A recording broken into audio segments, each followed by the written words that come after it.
So, ang tanong, ducks or jutes? Pwede patingin. Ducks. Juice. Hi! Hi guys, I'm with Pinko, Mariel. JM. Rochelle. Ronel, Yani. Lai. Dindo. Prince. Jonas. Snooki. Yasmin. Ariel, Ducks or jutes? Medyo! Swerte naman. Ducks. Ducks, Ducks. Ducks, ang swerte naman. Ducks. Juice.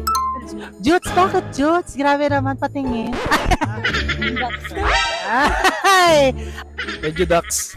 Medyo ducks. Pwede patingin. Meron lang papakita sa inyo. Familiar ba kayo rito? Opo. Itong Lux White Coffee. Ducks na ducks ang benepisyo. Meron siyang barley, spirulina, Garcinia Gamboja, mangosteen, and grapeseed at may gluta at collagen. Pampa-fresh na rin siya. Hindi ka lang healthy, agad at gugapo ka. No sugar pero sweet kasi dahil po sa stevia, parang siya. Pero ngayon gusto namin na matry mo lang to kasi sobrang jutes lang ang presyo nito. Try lang isa. Sige. Lux maka-fresh, Lux maka-young.